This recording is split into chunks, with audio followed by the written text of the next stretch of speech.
3:33. You will see weird things, and your mind will play tricks on you. Paglalaroan ka ng iyong isip. All in the mind. Dear Lord, we thank you that you have given us intelligence, and you give us a mind that can do many things. Sa sandaling ito, Panginoon, kami po inyong paliwanagan, turuan, akayin. Forgive us our sins, cleanse us, empower us to understand your wisdom. Lead us by the hand, speak to us. Father, we seek you in the name of your Son, Jesus. All in the mind. You are what and how you think. Your thought becomes your life. Hindi tayo aksidente, hindi tayo biktima. Nandyan ka ngayon dahil ganyan ka mag-isip. Nasa kalagayan tayo natin, kinalalagyan natin, dinala tayo dyan ang paraan natin ng pag-iisip. It is very important to understand the dynamics of the mind, of the brain, and how God created and wired us in a very wonderful way. At salamat na lang, science has opened many doors into understanding this very profound spiritual realities. Science is God's prophet. Itinuturo lang sa atin yung mechanics of how God works and how God created us. It's very important to understand the mind. Now, perception is one's reality. In many people's cases, reality is not the reality, but it is their perception of it. Hindi importante kung anong katotohanan. Ang mahalaga, ano ang iniisip at pinaniniwalaan ng mga tao na totoo. At yun ang nagbibigay ng hugis, kulay, anyo sa kanilang buhay. Kaya mahalaga, iniisip, pinag-iisipan kung ano ang pinaniniwalaan at ano ang paninindigan. Proverbs 4:23, carefully guard your thoughts because they are the source of true life. As we think, we live. As we think, we become. As we think, we are. Researchers have found that our imagination can change perceptions of reality. That your mind literally plays tricks on you by changing illusions into what seems like reality. Mapaglaro, malikot ang isip. At napatunayan na ng napakaraming mga scientific researchers ng ating guni-guni ay nagbabago ng katotohanan. May katotohanan, red, pero sa guni-guni natin nagiging orange, ang paniniwalaan natin ay orange, ang buhay natin nagiging orange. That many people are motivated, are ruled not by what is true, but what their perception to be true is. And to a large extent, your mind can create reality at a mental level. Tingnan nyo yung mga seloso. Pag nag-imagine ka na nagtataksil lang yung mahal sa buhay, nababago na ang iyong heartbeat, nababago na ang iyong blood pressure, nagiinit na yung puno ng tenga mo, sumisikip na yung paghinga, imagination mo pa lang yun. Hindi naman napapatunayan kung totoo nga lang sa oras na ito ay nangyayari yun, pero pag inisip mo yan at inimagine mo, it already affects your body. Your imagination affects your body. What you think affects your body. So the power of the brain goes beyond the skull. It goes to every single cell of your body. And the amazing thing is, it even gets out of your body and it reaches other bodies and other minds. As many researchers, one time and again, prove. Many recent studies suggest that what really affects your outlook on life is the way you perceive reality, not reality itself. That's why manipulators, communicators, or miscommunicators, those who manage info or misinformation campaigns, are good at creating perceptions. Halimbawa, may isang politiko, hindi naman siya talaga nagnanakaw, hindi siya napatunayang magnanakaw, pero tanungin mo lang siya on live television interview, marami pong naniniwala na nagnanakaw kayo, marami daw kayong ninakaw. Yung sentence lang na yon, marami na agad na mag-iisip na magnanakaw talaga yung kausap. kahit hindi napapatunayan. Because it is perception that counts, not the truth. When it comes to people being affected by information. Kaya yung mga naninira, pag-aralan nyo yan, lalo sa politics, sa public life, dinadaan nila sa patanong. Kasi pagka sinabi nila as a statement, pwede sila may demanda, title, may tanong lang naman, totoo ko bang napakaraming yung kinaasang babae ng araw, kahit walang ganong katotohanan, yung papasok na ng perception sa isip ng mga nakikinig. Na-rapist nga itong tao nito. Kaya kung meron kayong gustong taong ipakamang, gumawa kayo ng mga perception tungkol sa kanya. Nawawala ang butas ko, ninakaw ba kaya ni Bertie? So, kahit hindi siya talagang nagnakaw, may mag-iisip naman. And that perception will become the reality about it. How we think becomes us. Kaya kung ikaw ay laging matatakutin, ang iniisip mo nakakatakot, ang buhay mo magiging gulo ang takot and it will show in your blood pressure, in your blood chemistry, in your heart. It will show in your health, it will live in your lifestyle. Proverbs 23:7, for as he thinks in his heart, so is he. So it's very important to watch what we think of, how we think of it, and what makes us think of it. Binabantayan natin kung sino pinapakinggan, sino pinapanood, sino nakaka-apekto sa ating isip. Because thought is one's reality. Kayo mga lumaki na tinakot, tinuruan na laging may multo sa bawat dilim.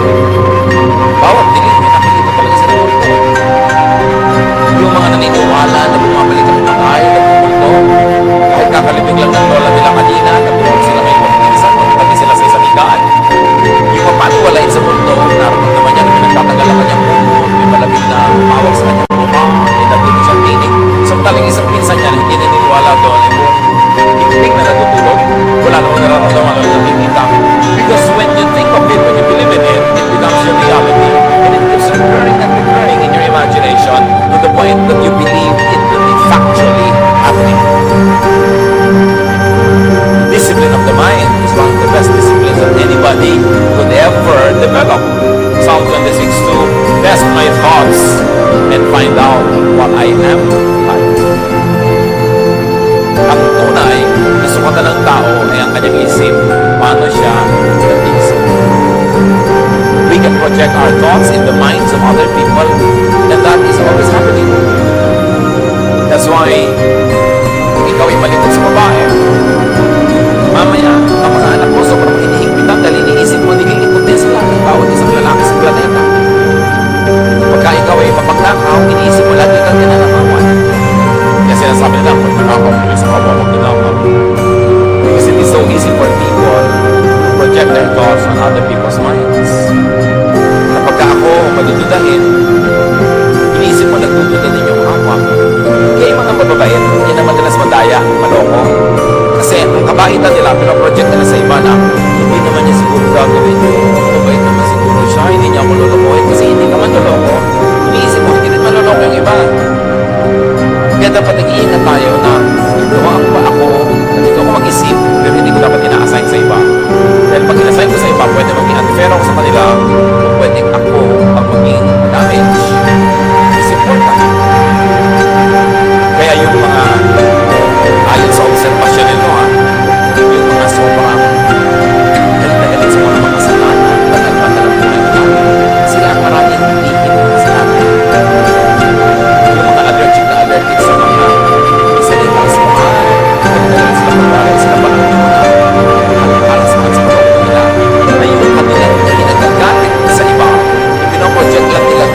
iniisip, yun na meron talagang napakalaking mga pagkakataon na magganap yun, mangyari. Your thought is a magnet in reverse. It attracts its own kind. You know, the magnet attracts its opposite.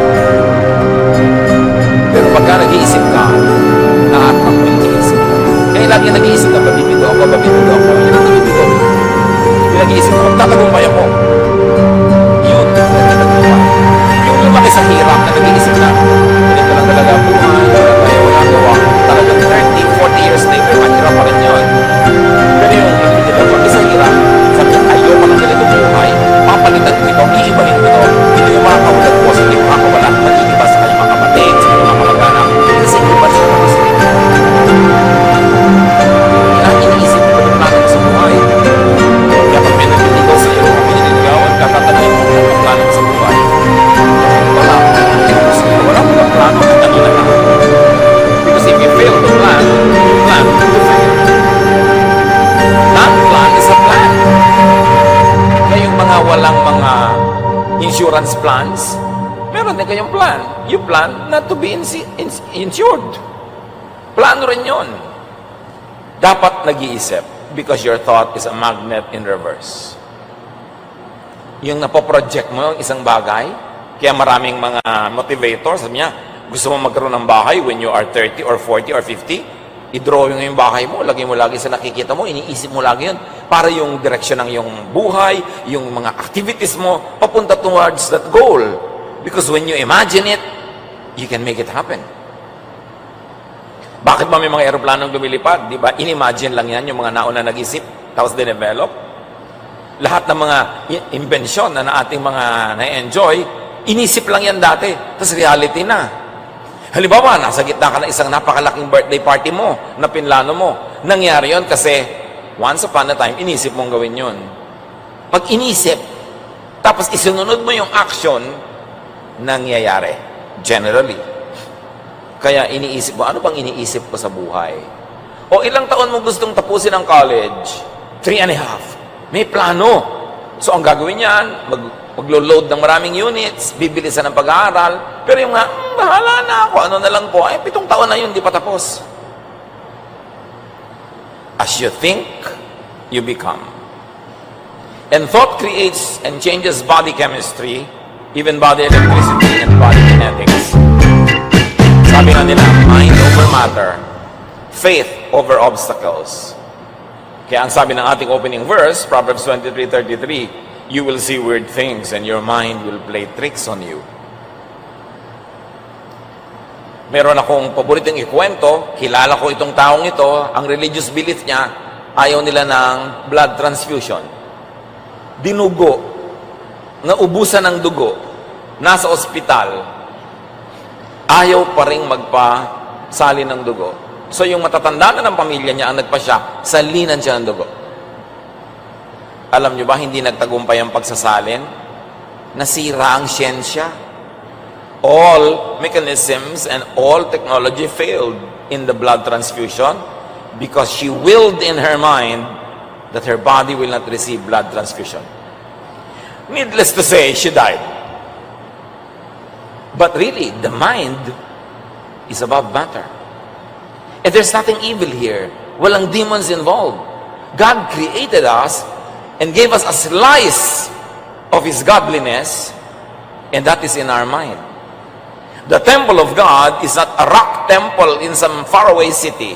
The temple of God is not a wooden religious building in some faraway town. The temple of God is our mind.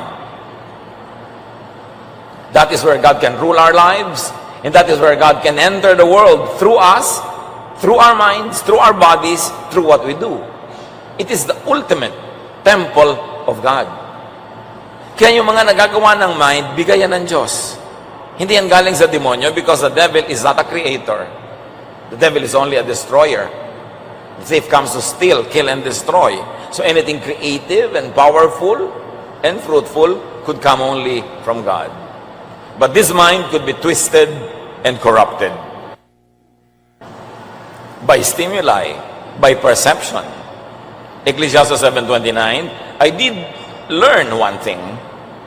We were completely honest when God created us, but now we have twisted minds. May nangyayari sa isip ng tao, depende kung anong pinapakinggan, tinatanggap, sinusundan, pinapaniwalaan. The mind could be intoxicated and confused. Alcohol can confuse the mind.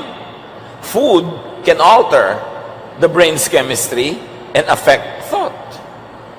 So there is this lively interaction between the mind and the body, or the body chemistry, and it's a cycle. The mind affects blood chemistry to the point that in many diabetics' lives, even though they don't take in sugar, if they're very stressed and they get angry, their blood sugar increases. The mind can change blood chemistry. And meanwhile, blood chemistry can change how the mind works. Kaya yan ay dapat nating laging isaalang-alang. The mind could be a source of comfort or torture. Pwede kang panginhawahin o pahirapan ng pag-iisip. You can think of God and be comforted, but you can always think of what many people call the end times and be tortured. You can think of God's forgiveness and God's greatness and love, and you can be comforted. And you can think of how many religions present God as always angry and vindictive, and you will always be guilty because you are not perfect, so your religion can either comfort or torture you. Your religion can enrich you or make you poor, depending on what kind of face of God that religion is trying to make you see. Many people call on the same God, pero iba-iba ugali, iba-ibang ginagawa, kasi iba-iba ang perception nila of God. As we see, perception, not what is real about God, but our perception of what God is, what God wants, it affects our behavior. The mind could be straightened, cleansed, and renewed, however. Kahit na nababaluktot, narurumihan, pwede namang ituwid at linisin at baguhin. 2 Corinthians 5:17, kaya't kung nakikipag-isa na kay Kristo ang isang tao, isa na siyang bagong nilalang. Wala na ang dati niyang pagkatao. Sa halip, ito'y napalitan na ng bago. At ang tunay na bagong tao, isa lang naman ibig sabihin, bago na ang pag-iisip. Bago na ang paraan ng pag-iisip. Studies have shown that thoughts alone can improve vision, fitness, and strength. Na yung pasyenteng positive thinker, tinatablan ng mabuti ng gamot, ng therapy, ng mga treatment. Pero yung mga negative, hindi naman tatalabi ang gamot na yan. Ay, naku, wala namang kwenta yung doktor ko, mukhang bungo. Pagkatapos, sabi mo, naku, ang pangit-pangit naman ang hospital na to, lalala ako dito. Yun talaga nangyayari. Kasi nasa isip mo, mangyayari. Alam nyo yung placebo effect? Yung binigyan ng isang grupo ng pasyente na tinurukan ng tubig lamang, yung isang grupo, tinurukan talaga ng totoong gamot, pero pinapaniwala sila pare-pareho na gamot ang itinurok sa kanila, kahit tubig lang ang itinurok doon sa isang grupo, naggalingan. At yun ang tinatawag na the placebo effect. And placebo effect works because of the power of thought. Tinuturukan ka ng tubig, pero sabi mo, naku, gagaling na ako, naturukan na ako. Gumagaling nga. Nalampasan ng paniniwala yung limitasyon ng tubig. Pero yung tinuturukan ng totoong gamot, tapos negative, mamamatay na ako, hindi na ako gagaling, naku, anong lungkot ng buhay. Hindi tinatablan. Yun naman sinasabi nila na iba, the reverse of placebo. Body chemistry, electricity, and kinetics create and affect emotion. Kaya may mga pagkain talaga nakakapagpatamad, may nakakapagpasaya, may nakakalungkot. Kaya may mga gamot na uppers, pampasigla, may mga downers, pampakalma kung sobra ka namang hyper. Tinatablan talaga ng mga chemicals na yan ang ating isip, ang ating emosyon. Kaya maraming magpapakamatay. Baka kung nakakain lang yan ng pagkasarap-sarap na fruit salad o puto bongbong, baka hindi nagpakamatay. Baka naiba yung kanyang blood chemistry na nagbibigay sa kanya ng sobrang depression. Kaya lagi ko sinasabi sa mga depressed, Pastor, depressed po ako dito, nade-depress, ano pong gagawin ko? Magkakain ka naman sa sarap. Gutom lang yan. Nakita niyo yung propeta sa Bible? Si Elijah? Gusto nang mamatay? Nung pinakain ng konting tinapay, pinainom ng konting tubig, pinahiga ng konting at nagpahingang, naglakad uli ng 40 kilometers, gusto na namang mabuhay, gutom lang. And gutom is body chemistry. Kaya maraming yung mga sobrang nagpapapayat para sumeksi, madalas malungkot, nade-depress. Kasi kulang sa pagkain. Sa kapayatan, naliligo sa shower, hindi na mabasa, ayaw tamaan ng tubig. Ganun nakapayat. Pag nakatayo sila sa may pinto, may kumuha sa kanila, akala payong, uy, tao ako, hindi ako payong. Ay, ang payat ba na kasi? Pero, depressed. Kasi deprived pala siya. Kaya sabi ng Desiderata, many fears are born of fatigue and loneliness. Pag pagod ka at malungkot, ang dami mong naiimbentong takot sa buhay. Subukan mo lang magpahinga at matawa ng konti, sumaya, nawawala yung mga fears. Kaya mga laging natatakot mamatay, natatakot tumanda, kulang ka lang sa gimmick, gumimik ka, para hindi mo maisipang nakakatakot mamatay. Kasi talaga pag wala kang ginagawa, nalulungkot ka, pagod ka na sa kawalan ng ginagawa mo, sari-saring katatakutan ng may imbento ng iyong utak.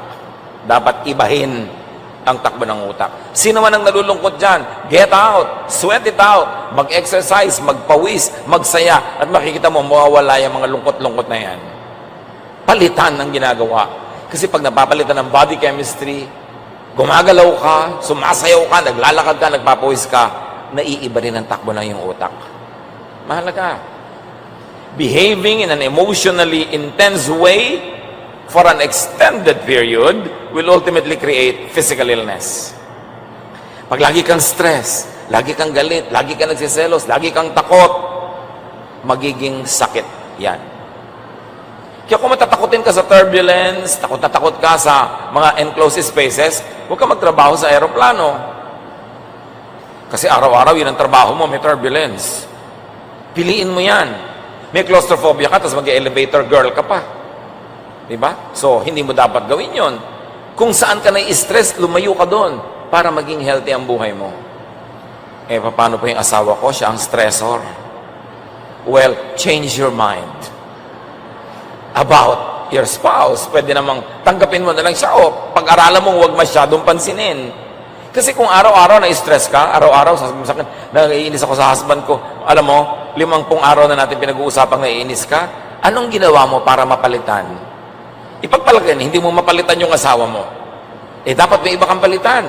Palitan mo yung attitude mo, palitan mo yung schedule mo para konting-konti lang pagkikita nyo. Magtrabaho ka ng gabi para wala ka sa bahay pagtulog siya. Pag uwi mo, aalis na siya. May dapat kang palitan para mapalitan yung problema mo. Pero hindi yung ang tagal-tagal na, yun ang yun, paulit-ulit yung problema mo. Ibig sabihin, wala kang ginagawa para palitan ang takbo ng isip mo.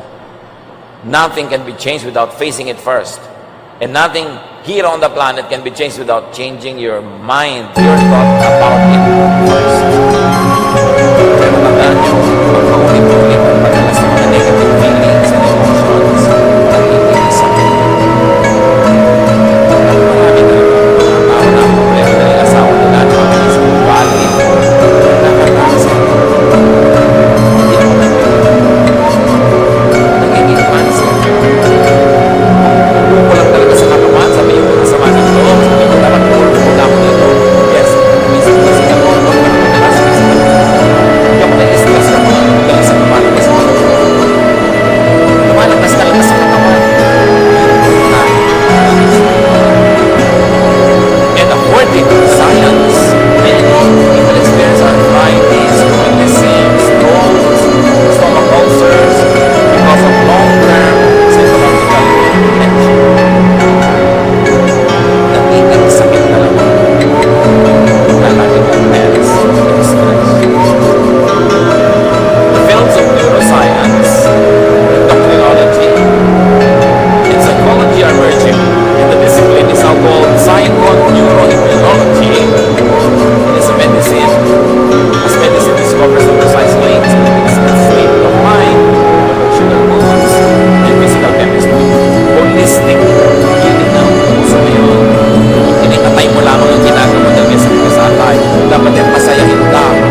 ipag-pray mo. Pero hindi ibig sabihin lang ng prayer, this I pray in Jesus' name, amen. Tapos wala kang gagawin.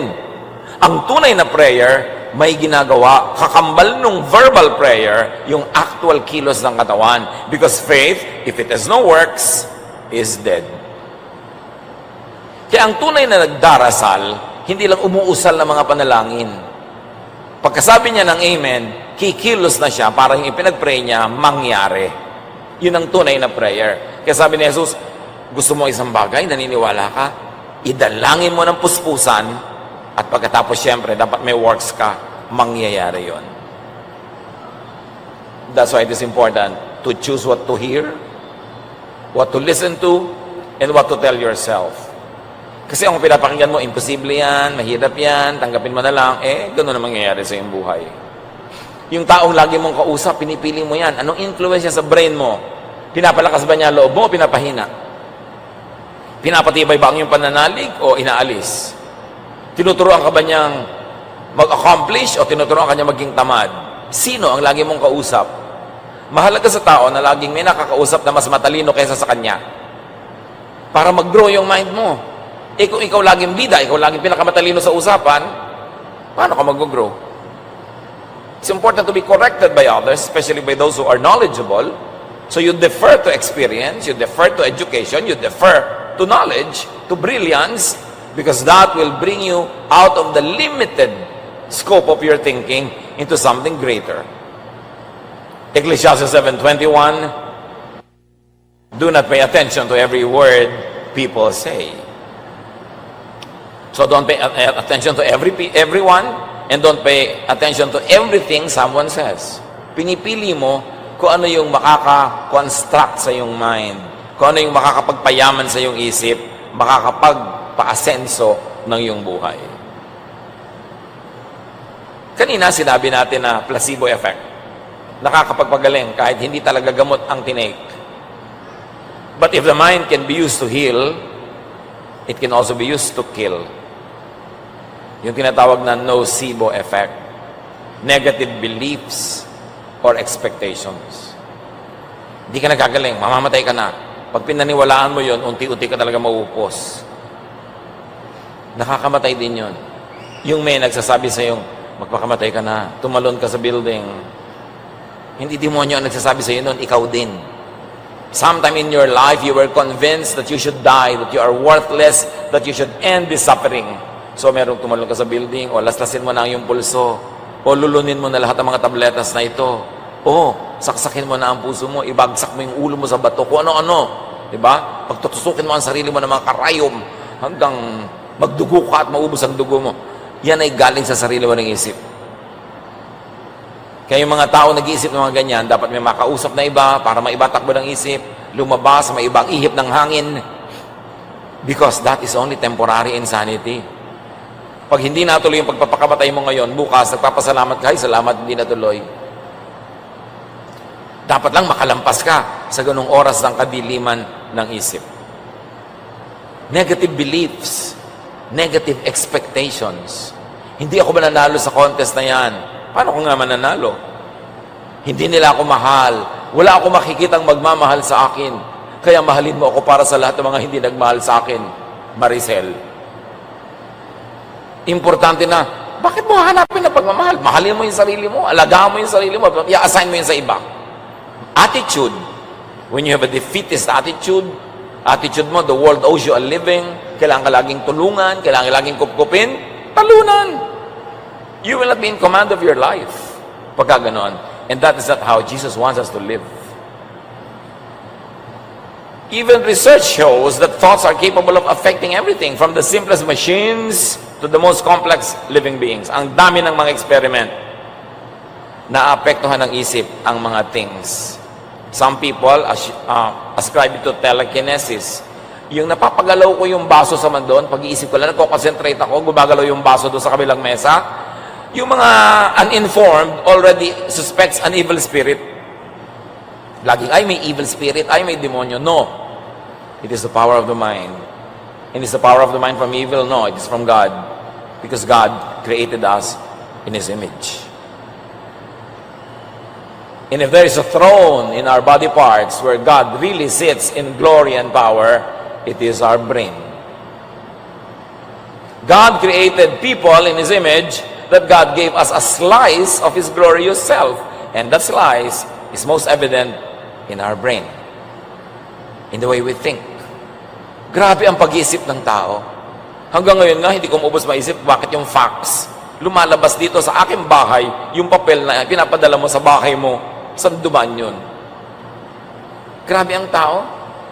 Nakikita mo yung mga pupunta sa airport, ang bibigat ng mga maleta, hindi maangat, pero lahat yun isasakay sa aeroplano, plus yung mga tao, plus kung ano-ano pa, tapos dilipad yung aeroplano. Ang galing-galing ng isip ng tao. Nakakapagpasok ng camera sa kaliit-liit ng ugat mo, at nakakaputol ng mga kung ano-anong mga cancerous things there, nakakakuha pa ng picture. Yung puso mo tinatanggal, ibinababa muna, may mga pinagagagawa sa iyo, may ibabalik uli. Grabe ang tao. Saan galing yon? Sa Diyos.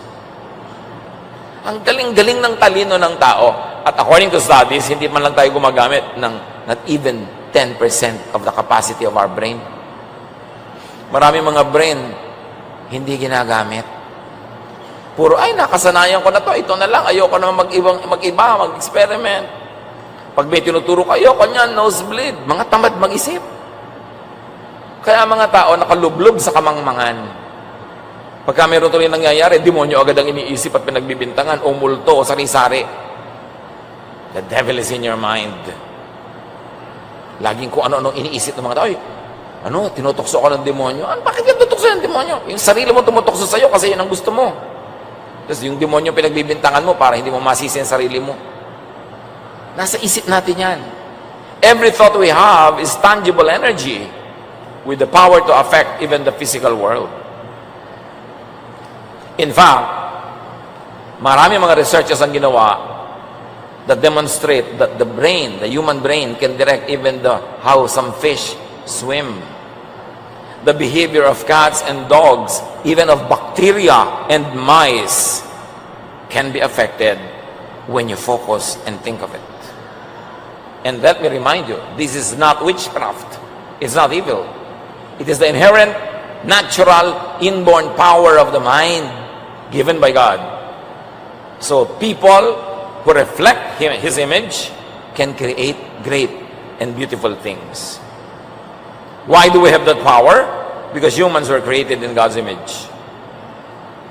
Psalm 139:14, I praise you because I am fearfully and wonderfully made. Napakaraming kahulugan noon. Naranasan nyo na ba na iniisip mo yung isang tao, naggawin niya ang isang bagay, tapos pag nagkita kayo, sabi mo, alam mo, kahapon ginawa ko yung isang bagay, sabi mo, noon kita iniisip. Nakakalampas sa bakura ng iyong bungo, yung kapangyarihan ng brain na nasa loob ng bungo na yon. Transcendent yung power, yung energy. Mark 11:24, therefore I tell you, whatever you ask for in prayer, believe that you have received it, and it will be yours. Sabi ni Jesus, if you have faith, or if you think, because faith is thinking, if you have faith as small as a mustard seed, tell this mountain to lift itself and throw itself into the sea, and it will. So, alam niyo, wala kasi kayo mga pananalig puro kayo duda. Kung meron lang kayo kasi laki ng buto ng mustasa, which is really kasi laki ng ulo ng aspile, mauutusan yung mga bundok na yan, magpa-jumping-jumping, mag-tumbling-tumbling. Magagawa nyo yan. Kaya si Jesus, sabi niya, okay, pagagalingin ko na yung tao sa bahay mo, toing, galing na, ang layo. Si Jesus, pinasakay niya sa bangka ang kanyang mga tauhan, at siya nanalangit pa doon sa bundok. Mamaya, naglalakad na siya doon sa tubig. The power of gravity being defied by the power of the mind, by the power of faith, by spiritual power. And, hindi lang yon, nandun siya agad. At pagsakay niya sa bangka, biglang nandun na sila sa pampang. Lumulusot si Jesus sa mga dingding. Nakakapasok sa mga kwarto nang hindi pinagbubuksan ng pinto. Pati patay, kinakausap, mabuhay ka, namubuhay. So, what is this man that even the winds and the waves obey him? This is the power that is in us because we were created in God's image. But unused unknown, underutilized, because we don't develop our faith, which really means we don't develop our minds. Underdeveloped masyado. Quantum physics has proven that living things are constant transmitters and receivers of measurable energy. Na lahat ng nilikha ng Diyos na may buhay ay nakakapagpadala, nakakatanggap ng lakas. Galing sa isa't isa. Kaya di ba, kumisa nga, ang hina-hina ng loob mo, pero nakita mo lang yung kung sino, tatay mo, o boyfriend mo, o kamag-anak mo.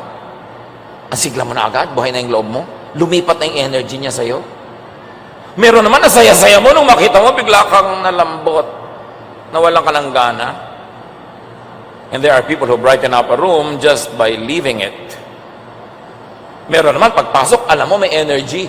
Lalo yung mga great personalities, leaders, or mga talagang merong kakaibang pagkatao, pumapasok pa lang sa isang hall, ramdam mong nandun siya. May kapangyarihan, may energy. Ang ating espiritu, which is really our minds. And it has been proven that thoughts are bundles of electromagnetic energy. And new models of consciousness depict it as being able to move beyond physical boundaries like energy does. So yung mga telekinesis na yan, hindi ang gawa ng demonyo. Very interesting study of the power of the mind given by our Creator. Science of faith. Faith in science is a very interesting area of study for spiritual and religious people. Sabi ni Jesus sa Matthew 7:7, ask and it will be given you. Seek and you will find. Knock and the door will be open to you. But to ask, to seek, to knock is to really think. And it is to believe. You are asking because you believe that you will be answered. You are seeking because you believe that you will find. You are knocking because you believe that the door will be open to you, because otherwise you won't do such things. That's why if you do such thing in faith, by faith, if you believe, it will happen. The power of faith, the power of prayer, that is what many religious people call it. Control your thoughts to control your emotions. Psalm 63:6, I think about you before I go to sleep, and my thoughts turn to you during the night. Diyos ang kausap dito. Bago ako matulog, ikaw ang iniisip ko, pinagbubulay-bulayan, nagmumuni-muni ako tungkol sa iyo. At sa kalaliman ng gabi, ang aking isip ay papunta sa iyo, nakatuon sa iyo. Think of God often. Because God is the source of all the positive energy, all hope, strength, power. Pero kayo, anong iniisip nyo bago matulog? Problema? Babangungutin kayo. The power of thought. Matutulog na lang, manonood pa ng horror, kasi ina-expect nyo na mahimbing ang tulog. O kaya matutulog ka lang, nanonood ka pa ng news, paano ka sasaya? Magbabasa ka pa ng mga post mo sa Facebook, ang dami nagko-comment, binabash ka pa. Hindi ka dapat nagbababasa niya pag matutulog ka na, ang isipin mo ang Diyos. Manalangin, magbulay-bulay, para payapa ang tulog. At habang natutulog ka, yung pinakamagaganda mga ideya, solusyon sa iyong mga problema, sagot sa iyong mga tanong, ibibigay sa iyo na paggising mo, biglang nasa loob na siya ng isip mo, nagtataka ka, kagigising ko pa lang, hindi ko pa iniisip yung solusyon sa problema ko, pero biglang eto na yung solusyon. Kasi inisip mo ang Diyos bago ka matulog. Mga kapatid, kung anong gusto nyong laman ng isip nyo paggising, yun ang isipin nyo bago mahiga or pagkahiga. Kasi yung iniisip nyong nakatulugan nyo, yun ang maluluto, maiinin habang natutulog kayo, at yun ang inyong sinaing paggising. Kung anong gusto nyong gisingan na mundo, yun ang tulugan nyo na mundo, yun ang isipin. At mahalaga, mag-focus sa Diyos. Let God dwell in your mind, because your mind is the temple of God. The true temple of God is not a house of stone or wood or gold. The true temple of God is your mind. Yan ang tunay na tahanan ng Diyos. na gustong tahanan ng mga impakto, ng mga kontrabida, ng mga negative. Pero bakit nyo papayagan? Kaya dapat binabantayan mo ang iniisip mo. At kung hindi ka masaya sa iyong buhay, o may mga bahagi ng iyong buhay na hindi ka masaya, baguhin mo yon sa pamamagitan ng pagbabago mo na ng iyong iniisip tungkol doon. Change your attitude, change your mind, change your values, change your approach, so it will change. Romans 12:2, let God change the way you think. Then you will know how to do everything that is good and pleasing to Him. So offer your mind and your thoughts to God. Let God dwell in your mind. Let God enter your world and the world through your mind. Paano tutulong ang Diyos sa mga nangangailangan? Papasukin mo siya sa iyong isip, ma-realize mo na matulungin ng Diyos, tapos sundin mo siya, tutulong ka, pumasok ang mundo sa buhay ng iba sa pamamagitan mo. Ang entry point ng Diyos, yung mind mo. Kasi pag pinaniwalaan mo na, gagawin mo na, so sa Diyos ka magpasakop. Develop your mind so you could know God more. 2 Corinthians 3:18, so our faces show the bright glory of the Lord, as the Lord's Spirit makes us more and more like our glorious Lord. Said simply, God changes us into ever-increasing likeness of Jesus. One of the greatest goals in life is to be more and more like Jesus. So discipline your mind to focus on what is uplifting. Don't focus on what makes you feel low. Don't focus on what takes away your hope, your happiness, your energy, your joy. Disiplinahin ang isip kasi pag hindi dinisiplina, tinatangay ng kung ano-ano sa mga bagay na hindi ka nais-nais, hindi maganda. Philippians 4:7-8. At ang kapayapaan ng Diyos na hindi kayang maunawaan ng tao, ang siyang mag-iingat sa inyong puso at pag-iisip dahil sa inyong pakikipag-isa kay Kristo Jesus. Lagi ninyong isaisip ang mga bagay na karapat-dapat at kapuri-puri, mga bagay na totoo, marangal, matuwid, malinis, kaibig-ibig, at kagalang-galang. Sabi ko, meron din lang kayong iisipin, mag-uubos na rin lang kayo ng energy ng pag-iisip. Isipin nyo kung ano yung maganda, mabuti, nakakapagpasaya, tama, matuwid, malinis, kaibig-ibig. Pagka yan ang inisip mo, ganyan ang magiging buhay mo. Pero pag ang iniisip mo yung nakakatakot, nakakainis, nakakagalit, nakakaselos, nakakainggit, yun din ang magiging buhay mo. Kaya disiplina sa pinapayagang pumasok sa isip. Discipline your mind to reject unfruitful or destructive thoughts. Yung may dumadaan ay inggit ka, patalsikin mo yung ideya na yun. Yung aalala mo yung nakakainis mong mga bayaw o hipag, huwag mo silang isipin. Nakakainis pala sila, ba't mo iniisip? Naiinis pala kayo sa mga kamag-anak nyo yung taga ron, ba't yun ang lagi pinag-uusapan nyo? Ba't yung pinag-uusapan? Di laman ang isip nyo? Nakakainis pala, bakit kayo nagfo-focus sa nakakainis? Di ang bunga yung ikaw na tinabla nun, ikaw ang nagkasakit, ikaw ang nawala ng gana, why do it to yourself? Ecclesiastes 11:10, banish anxiety from your heart and cast off the troubles of your body. Sabi ko nun, patalsikin mo yung mga alalahanin at kabalisahan. Huwag mo na pag-iisipin yung end of the world. Pag nag-end of the world, the end. So habang hindi pa end, di hindi. Lagi mong iniisip, natatakot ka lang, nahihirapan ka lang. Kaya mo bang pigilin yan? Di naman. Huwag mo na lang isipin. Mabuhay ka ng matuwid, tama, kahit ang oras ka abutan ng Diyos, di ba ganda? Paano mo kung naabutan ako sa spa? Mano naman. Kung maraming araw ka naman na nagpapakain sa mahihirap, tumutulong sa magulang mo, gumagawa ng mabuti, nagkataon nung nasa spa ka dumating ang Diyos, di sa spa ka inabutan. Anong problema doon? Kailangan ba lagi talaga abutan ka na nagmi-mission? Kaya yung iba, pag darating na ang Diyos, puro mission na, hindi na magtatrabaho, hindi na magpapahinga. Hindi ganun. Sabi nga, 2 women are working in the mill. One is taken, one is left. 2 men are out in the field. One is taken, one is left. In other words, kung saan ka abutan, dito ka abutan. Live normally. Huwag mong problemahin yung end times na yan. Pampatakot lang Wala ka namang mapapala. And meditate. Kailangang iagaw ng oras ang pagbubulay-bulay, pananahimik, pag-iisip-isip, pagninilay-nilay, o walang iniisip. Ipinapahinga mo lang yung isip mo. Ngayon, ang tao hindi napapahinga ang isip eh. Kahit umaakyat ng bus, inilalabas yung cellphone at nagte-text. Matatahimik lang ng konti, uupo, naghihintay ng order sa restaurant, bubuksan agad yung cellphone. Wala nang panahon na bakante para medyo makapag-isip-isip naman, makapagnilay-nilay, o kaya walang isipin. Pahinga rin yun.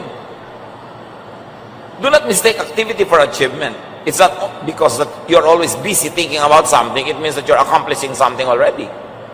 Dapat may mga recess, pahinga. Through meditation, it has been proven by many scientific studies, habitual thoughts of hatred, anger, and revenge are replaced with intentional thoughts of acceptance, of cooperation, unconditional love, and forgiveness.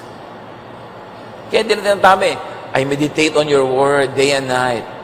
Meron talagang napapala ang nagbubulay-bulay at nagpapasuri sa Diyos. Psalm 139, 23-24.